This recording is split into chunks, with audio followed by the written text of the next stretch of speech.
two, three, funky.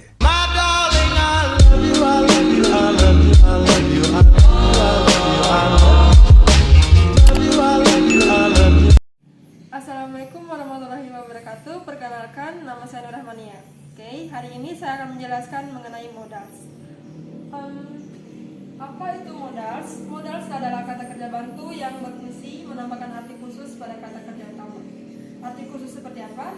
Contohnya seperti menunjukkan kemampuan, ability, kemungkinan, possibility, permission, izin, saran, advice, obligation, kewajiban, prohibition, larangan, dan etc. dan lain-lain. Oke, apa aja modals itu? Apa aja contoh modals? Modals saya bagi menjadi dua, ada present form dan past form. Present form atau bentuk sekarang, bentuk presentnya, dan past form bentuk lampaunya. Ada untuk present form ada can, may, must, shall, will, ought to, had better. Kalau untuk past form ada could, might, had to, should, would. Kalau untuk must ini bisa juga menggunakan have to. Nah, kesemua modal ini bisa digunakan bersama dengan semua subjek kecuali modal yang bernama shall. Ini kalau bisa digunakan hanya untuk I dan we. Tidak bisa dipasangkan dengan subjek seperti you, they, he, she, dan lain-lain. Oke, perlu kita ketahui bahwa modal past tidak selalu berarti lampau, tapi cukup kita tahu bahwa modal present ini informal biasanya, dan modal past itu biasanya formal atau polite. Oke, selanjutnya saya akan menjelaskan mengenai sentence pattern atau pola kalimat dari modals. Ada nominal dan verbal. Nominal itu kata benda dan verbal itu kata kerja. Untuk nominal, rumusnya seperti ini: subject plus modals plus be plus p atau predikat. Predikat itu ada n, ada a, n, a. A itu adjective, noun, dan adverb. Adverb yang kita gunakan di sini adalah adverb waktu dan tempat, kata keterangan waktu dan kata keterangan tempat. Untuk bentuk kalimat positif, negatif, dan kalimat tanya, rumusnya seperti ini: subject plus modal plus be plus p. P adjective, noun, atau adverb, apapun yang bukan verbal. Untuk negatifnya subject plus modal plus not plus be plus p. Lalu kalimat tanyanya modals, subject, be plus p. Lalu contoh kalimatnya seperti ini: we can be late if we don't go now. Jadi we sebagai subjek, can adalah modals, be, lalu late if we don't go now, complement. Untuk negatifnya, we cannot be late if we don't go now. Kita tidak akan terlambat jika kita tidak pergi sekarang, cannot. Atau kita singkat menjadi can.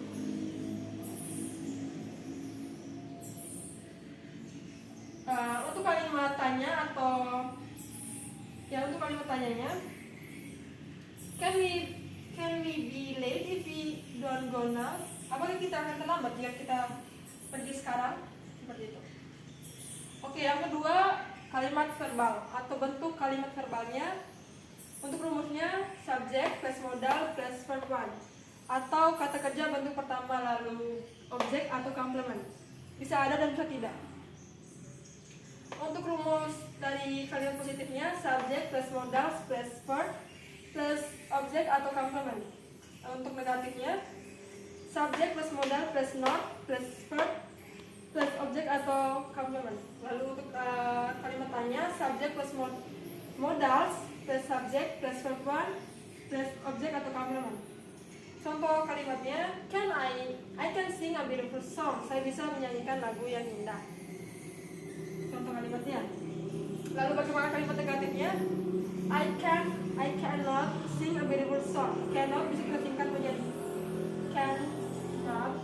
Lalu untuk kalimat tanyanya, Can I sing a beautiful song? Bisakah saya menyanyikan sebuah lagu yang indah? Oke. Selanjutnya, how to use modals. Bagaimana menggunakan modals? Seperti yang saya jelaskan tadi, modals menunjukkan ability, kemampuan, permission, izin, advice, saran, certainty, kepastian, obligation, kewajiban, larangan, dan lain sebagainya. Oke, saya akan menjelaskan 5 saja. Yang pertama, ability atau kemampuan. Modals yang kita gunakan adalah can dan could. Contoh kalimatnya, I can dance but I can sing. Saya bisa menari, kemampuan. But I can sing, saya tidak bisa menyanyi. Ketidakmampuan ini bentuk negatif, bentuk kalimat negatif dari modals.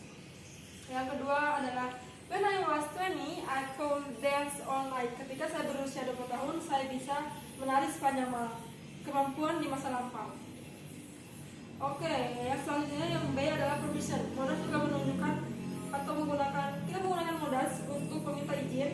Modals yang kita gunakan adalah may, could, can, and might. May I, could I, can I, may I. May dan could adalah modals yang formal dan sopan, sedangkan can modals yang tidak formal, dan might ini sopan tapi dia jarang digunakan. Contohnya, may I borrow your pen, could I borrow your pen, can I borrow your pen, may I borrow your pen. Meminta izin. Yang ketiga adalah advice. Kita menggunakan modals ini untuk menyatakan atau memberikan saran. Contoh modalsnya adalah should, ought to, and had better. Ketiga modals ini digunakan dalam masa sekarang, tapi had better lebih kuat dalam memberikan atau dalam memberikan saran. Nah, kalau kita tidak mengikuti saran yang menggunakan had better, kita akan menerima risiko. Seperti itu. Oke, yang B, certainty. Certainty itu artinya kepastian. Modals yang kita gunakan adalah must, may, might, and can. Must lebih kuat tingkatnya daripada may, might, and can. Must itu artinya pasti, must be. She must be sick, she may be sick, she might be sick, and she can be sick. Mereka bertiga ini artinya dia mungkin sakit. Kalau must, dia pasti sakit. Oke, yang terakhir adalah obligation. Untuk obligation kita bisa menggunakan modal must, have to, and had to. Must artinya harus, have to juga harus, dan had to juga harus. Bedanya di mana must itu lebih kuat dalam tingkat keharusannya, have to kurang, dan had to untuk lampaunya. You must keep my secret, you have to go home, and I had to do my homework yesterday. Bentuk lampaunya. Oke, kalau must artinya harus, must not artinya bukan tidak harus. Must not itu artinya tidak boleh, dilarang, atau jangan. Itu untuk must dengan penggunaannya untuk menyatakan prohibition atau larangan. Oke, selanjutnya kita masuk ke basic rules atau aturan dasar dalam menggunakan modals. Agar kita tidak salah dalam penggunaan modals, kita harus paham tentang aturannya. Yang pertama, use as is, don't change. Maksudnya di sini adalah gunakan modals apa adanya, jangan merubahnya, jangan merubah kemana, jangan merubahnya ke bentuk present, past, ataupun future. Oke, ini adalah contoh kalimat. He can swim. Ini adalah bentuk kata yang benar. He can swim. Modalsnya tidak berubah, tetap can. Sedangkan ini adalah contoh yang salah. He can swim. Salah kenapa? Karena modal tidak boleh ditambahkan dengan s. Tidak boleh ditambahkan s, ed, ataupun will. Kita tidak boleh merubah modal. Tetap gunakan modal sebagaimana mestinya, bagaimana seharusnya. Oke, untuk aturan kedua, use base verb after modals. Don't use to. Gunakan gunakan kata kerja dasar setelah modal tanpa menggunakan to. Karena kata kerja dasar kan to work, misalkan to work. Kita cukup gunakan to work aja, jangan menggunakan to. Don't use full infinitive. Oke. Contoh kalimatnya, he might join us. Ini kalimat yang benar. Lalu he might to join us. Ini salah. Kenapa? Kita tidak perlu menambahkan kita tidak perlu menambahkan to setelah modal. Cukup gunakan modal lalu kata kerja bentuk dasar tanpa to. Oke. Untuk Aturan ketiga, use not after modals, don't use don't, doesn't, etc.